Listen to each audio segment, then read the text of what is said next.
നിങ്ങളുടെ favourite shows ഇനി ഒരിക്കലും മിസ്സാവില്ല. ഇപ്പോൾ C5 കാണും നിങ്ങളുടെ ഫേവറേറ്റ് ഷോസ് തികച്ചും സൗജന്യമായി. എനിക്കൊരു സംശയം. സ്റ്റാഫിനോട് സംസാരിക്കുമ്പോ മുഖം കടന്നൽ കുത്തിയ പോലെ, പിന്നെ എന്നെ കാണുമ്പോ പാലിയിൽ കൽക്കണ്ടം ചാലിച്ച പോലൊരു ചിരി. ഈ ആളെ മയക്കുന്ന ചിരിയൊക്കെ എവിടെയാ സൂക്ഷിച്ചിരിക്കുന്നേ? എന്റെ ഈ ഹൃദയത്തിൽ. എല്ലാ കാര്യത്തിനും ജാഗ്രത വേണം. മിന്നുന്നതെല്ലാം പൊന്നല്ല. ആരെയും അതിര് വിട്ട് വിശ്വസിക്കരുത്. എത്ര വലിയ ബന്ധാണെന്ന് പറഞ്ഞാലും. എന്താ ചേച്ചി ഇങ്ങനൊക്കെ പറയുന്നേ? എന്തെങ്കിലും കുഴപ്പമുണ്ടോ? കുഴപ്പമുണ്ടെന്നല്ല, അതല്ല ഞാൻ ഉദ്ദേശിച്ച. പിന്നെ വർഷയോട് എങ്ങനെയാ കാര്യങ്ങൾ തുറന്നു പറയുന്നേ? ചേച്ചി എന്താ ഒന്നും മിണ്ടാത്തെ? അത് കോടിക്കണക്കിന് പണത്തിന്റെ ഏർപ്പാടുകളൊക്കെ അല്ലേ. പല ഭാഗത്തും വഞ്ചനയും ചതിയും കാപട്യങ്ങളും ഒക്കെ പതിഞ്ഞിരിപ്പുണ്ടാവും. ആ ഓർമ്മ എപ്പോഴും ഉണ്ടാവണമെന്നാ ചേച്ചി പറഞ്ഞത്. മോളെ, എന്നാ ചേച്ചി വെക്കട്ടെ.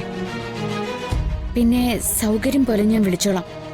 ചേച്ചി, അവിടെ എല്ലാവർക്കും എങ്ങനെയുണ്ട്? നിയമോളോ?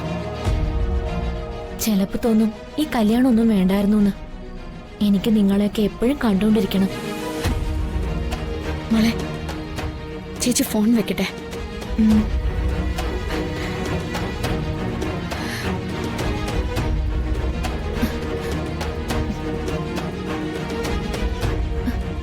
ചേച്ചി എന്തോ പറയാൻ മടിക്കുന്ന പോലെ.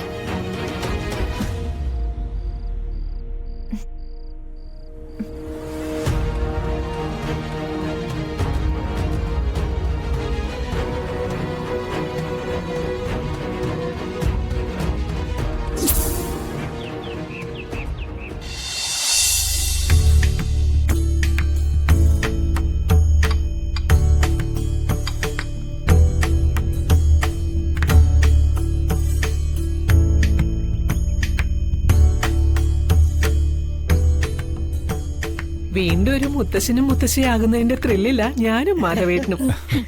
എല്ലാ പലഹാരങ്ങളും വയറ് നിറച്ച് കഴിക്കണം. അയ്യോ, എനിക്കിതൊന്നും വേണ്ട. വേണ്ടെന്ന് പറഞ്ഞ പറ്റില്ല. ഗർഭസംരക്ഷണത്തിന്റെ ചുമതല എനിക്കും സുചിത്രേച്ചിക്കും. എല്ലാം കഴിച്ചു പറ്റും. ഇപ്പോഴങ്ങനെ കഴിക്കാനൊന്നും തോന്നില്ല വന്ദന. മോളെ, എന്താ വേണ്ടതെന്ന് പറഞ്ഞ അച്ഛൻ വാങ്ങിത്തരാം. ഒന്നും കഴിക്കാൻ തോന്നില്ല അച്ഛാ. അതെന്താ? അതൊന്നും പറഞ്ഞാ നിനക്ക് മനസ്സിലാകത്തില്ല എന്റെ വന്ദന മോളെ. ഇപ്പൊ ഉണ്ടാകുന്ന ഈ ഛർദിലിനും വയ്യായിക്കും ഒക്കെ വ്യാക്കൂൺ എന്നാണ് പേര്. തനി മലയാളത്തിൽ പറഞ്ഞ യാക്ക് യാക്ക്.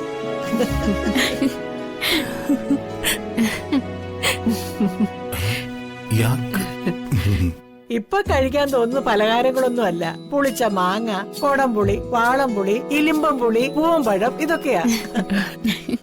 ഈ മാധവനെ ഞാൻ ഗർഭിണിയായിരുന്നപ്പോഴേ എനിക്ക് കിളിച്ചുണ്ട മാങ്ങ, കൊച്ചു കിളിച്ചുണ്ട മാങ്ങ, അതായിരുന്നു ഇഷ്ടം. നിനക്കിതിൽ ഏതാ വേണ്ടത്?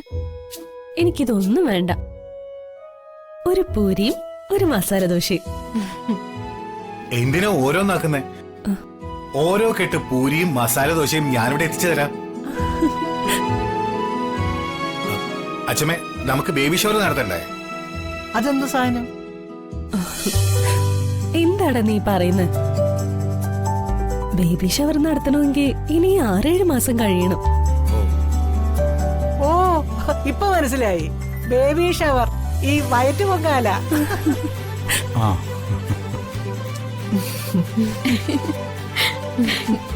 അത് നടത്താൻ ഇനി 6-7 മാസം കാത്തിരിക്കണോ? അതിനുള്ള ക്ഷമയൊന്നും എനിക്കില്ല. എനിക്ക് ഉടനെ നടത്തണം. ഇപ്പോഴത്തെ മൂഡില് പ്രകാശേട്ടനോട് ചോദിച്ചാ ചിലപ്പോ ആവശ്യത്തിനുള്ള പണം കിട്ടിയേക്കും. അതൊന്നും വേണ്ട ചേച്ചി. ആവശ്യത്തിനുള്ള പണം ഞാൻ കൊടുത്തോളാം. വേണ്ട മോളെ. മനോജ് ഉദ്ദേശിച്ചത് വയറ്റുപൊങ്കലാണെങ്കിൽ അത് നടത്തേണ്ടത് പയ്യന്റെ വീട്ടുകാരുടെ ചെലവിലാ. അതായത് പയ്യന്റെ മാതാപിതാക്കളുടെ ചെലവിൽ. അതിന് വേണ്ട പണമൊക്കെ എന്റെ കയ്യിലുണ്ട്. അതോർത്ത് ആരും ടെൻഷനൊന്നും ആവണ്ട. എന്ത് വേണമെന്നും എങ്ങനെ വേണമെന്നും അമ്മ പറഞ്ഞാ മതി. അതെ, ഈ പണ്ടത്തെ രീതി അനുസരിച്ച് ചെറുക്കന്റെ വീട്ടുകാര് പെണ്ണിന്റെ വീട്ടിൽ ചെന്ന് വിശേഷം അറിയിക്കും. അപ്പൊ പെണ്ണിന്റെ വീട്ടുകാര് കുറച്ച് പലഹാരങ്ങളൊക്കെ ആയിട്ട് ചെറുക്കന്റെ വീട്ടിൽ വരും. ചെറുക്കന്റെ വീട്ടിൽ വെച്ചൊരു പൊങ്കാലയും കഴിഞ്ഞ് പെണ്ണിനെ പെണ്ണിന്റെ വീട്ടുകാരങ്ങ് വിളിച്ചോണ്ട് പോകും.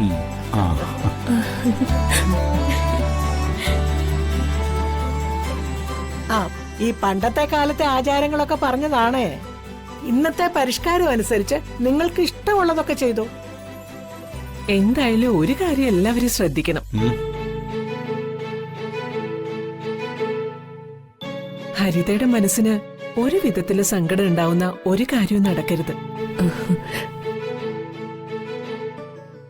വിഷമായാലും സന്തോഷായാലും അത് വയറ്റി കിടക്കുന്ന കുഞ്ഞിനെ ബാധിക്കും. ഹരിതയ്ക്ക് സന്തോഷമാണെങ്കിൽ വയറ്റി കിടക്കുന്ന കുഞ്ഞിനും സന്തോഷമായിരിക്കും.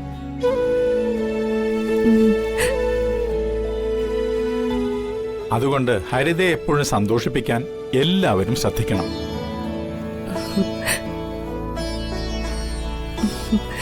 ഹരിതയ്ക്ക് ഇപ്പൊ എന്താ വേണ്ടേ? എനിക്ക് ഐസ്ക്രീം വേണം. ദേ ഇപ്പൊ കൊണ്ടുവരാം.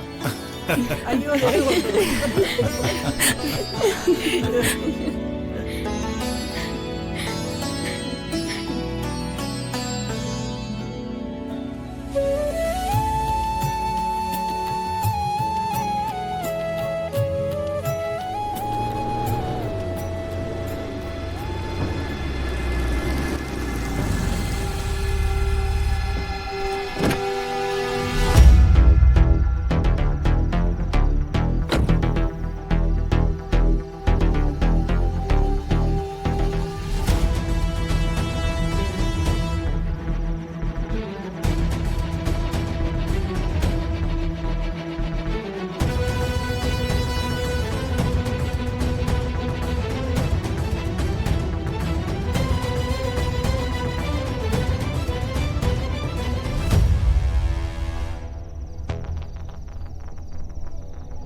പൂമുഖവാതിൽക്കൽ സ്നേഹം വിടർത്തുന്ന പൂതിങ്കളാകും.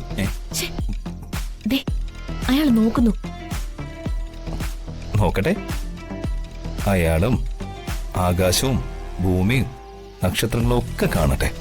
വിക്രമിന്റെയും വർഷയുടെയും പ്രണയം. അല്ല, എനിക്കൊരു സംശയം. സ്റ്റാഫിനോട് സംസാരിക്കുമ്പോ മുഖം കടന്നൽ കുത്തിയ പോലെ, പിന്നെ എന്നെ കാണുമ്പോ പാലിയിൽ കൽക്കണ്ടം ചാലിച്ച പോലൊരു ചിരി. ഈ ആളെ മയക്കുന്ന ചിരിയൊക്കെ എവിടെയാ സൂക്ഷിച്ചിരിക്കുന്നേ? എന്റെ ഈ ഹൃദയത്തിൽ.